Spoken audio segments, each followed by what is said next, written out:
আমি আকৌ ৰেড ফৰ্টলৈ আহিলোঁ ঘূৰি পকি ডাইৰেক্ট ইয়াতহে ওলাইছোঁহি আৰু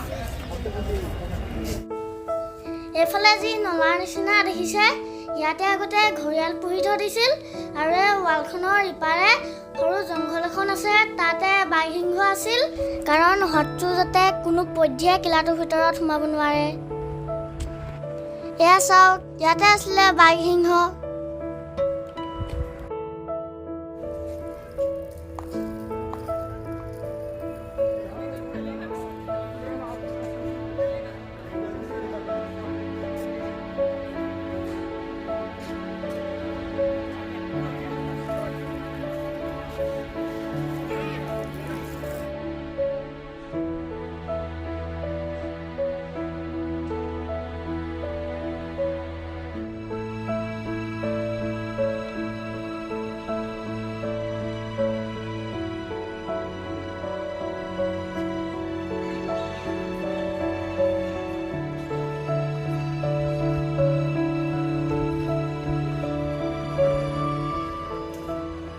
আৰু সৌফালে চাওক তাতে আগতে ঘোঁৰাবিলাক বান্ধি থৈ দিছিলে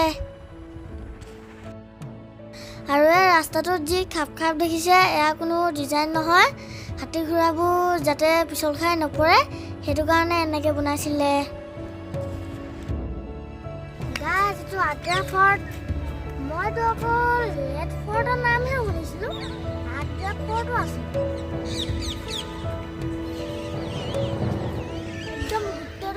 Same to same.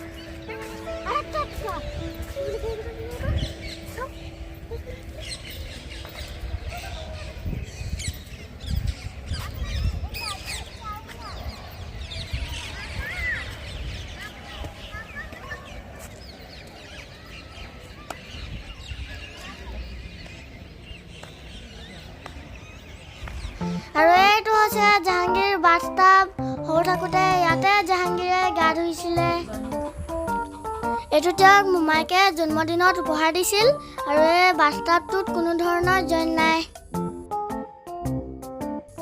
এই বাথটাবটোত সোমাবৰ কাৰণে দুইটা চাইডে ষ্টেপ দিয়া আছে এয়া চাওক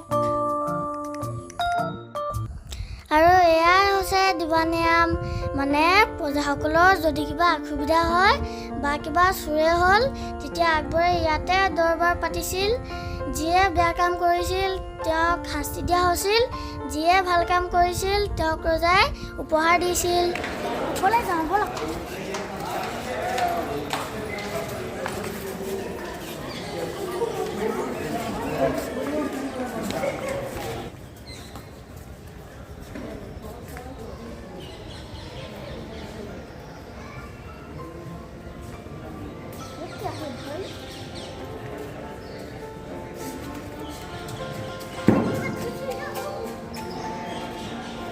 আৰু এয়া হৈছে তেতিয়াৰ বিখ্যাত মীনা বজাৰ আৰু এইফালে ৰাণী বহিছিলে আৰু সৌফালে ৰজা বহিছিল আৰু এই গেটখনে দিয়ে বাহিৰৰ সদাগৰসকলে বস্তু কিনা বেচা কৰিব আহিছিলে গাইজ বলক উঠা আগ্ৰাখন চাওঁ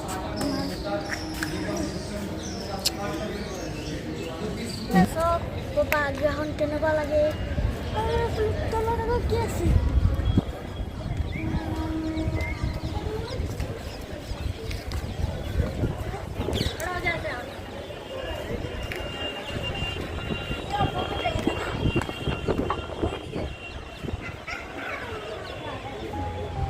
এইখন হৈছে শ্বাহজাহানৰ সিংহাসন আৰু এইখন হ'ল তেওঁৰ পিতৃ জাহাংগীৰৰ সিংহাসন।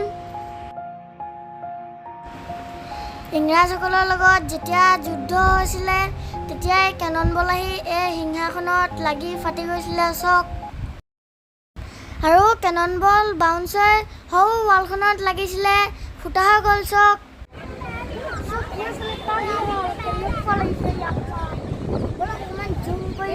দেখাই দিওঁ আৰু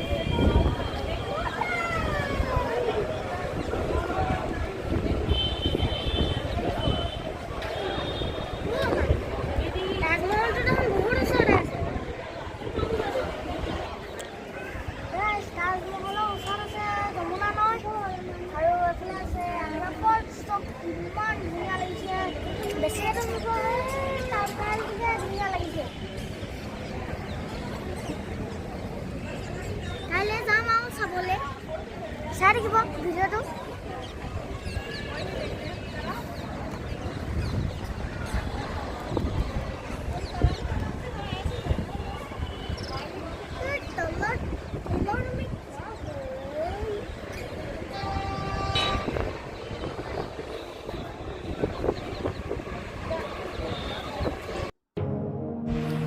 আৰু এয়াই হৈছে বিখ্যাত মুছলমান বুৰ্জ। আৰু ইয়াতেই 8 বছৰ ধৰি শ্বাহজাহানক বন্দী কৰি ৰাখিছিলে তেওঁৰ পুত্ৰ ঔৰংগজেবে। কাৰণ শ্বাহজাহানে এটা ব্লেক তাজমহল বনোৱাৰ কথা কৈছিল, কিন্তু সেই কথাত ঔৰংগজেব মান্তি হোৱা নাছিল। আৰু সেই সময়ত শাসনত আছিল ঔৰংগজেব, সেইকাৰণে শ্বাহজাহানক ইয়াতে বন্দী কৰি ৰাখিছিল। কিন্তু তেওঁ কোনো ধৰণৰ শিকলি লগোৱা নাছিল, মুকলিকৈ থাকিবলৈ দিয়া হৈছিল। শ্বাহজাহানে এটাই অনুৰোধ কৰিছিল যে তেওঁক য'তেই নাৰাখক কিয় তেওঁ যাতে তাজমহলটো দেখি থাকে। সেইকাৰণে ইয়াৰ পৰা তাজমহলটো ধুনীয়াকৈ দেখি থাকে। এতিয়া আমি আহিছোঁ ৰংমহল, আৰু ইয়াতে সকলো ধৰণৰ উৎসৱ উদযাপন কৰা হৈছিল।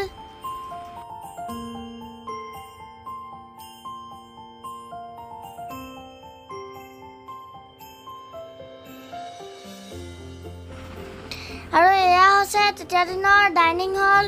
ইয়াতে বহি ৰজা মহাৰাজাসকলে খানা খাইছিলে। এই যি দৰ্জাখন দেখিছে, ইয়াৰ পিছফালে আছিলে পাকঘৰটো, য'ত যোধাবাই নিজ হাতেৰে খানা বনাইছিলে।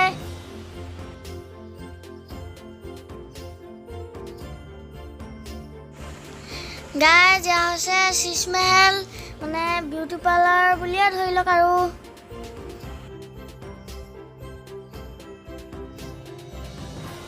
ইয়াতে মমতাজে গা পা ধুই ধুনীয়াকৈ সাজি কাচি ওলাইছিল। আৰু এই কোঠাটোৰ ৱালবিলাকত সৰু সৰু গ্লাছ লগোৱা আছে, য'ত এডাল মোমবাতি জ্বলালে 1000ডাল মোমবাতি জ্বলোৱা নিচিনা হয়। সৌ আচক জিলিক মিলিক কৰি আছে।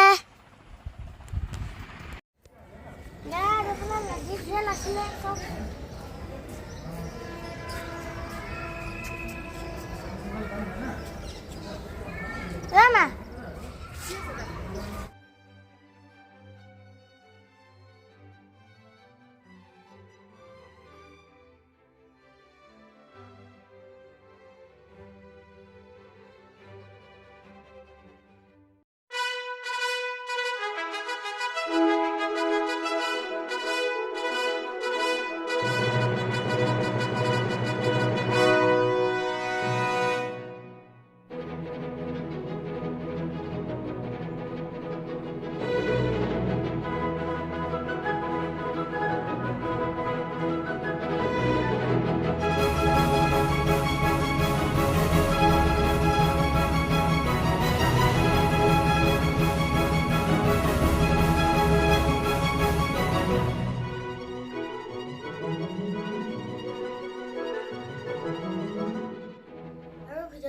যিখন ফুলৰ বাগিচা দেখিলে, সেই বাগিচাখনৰ নাম অংগুৰিবাগ।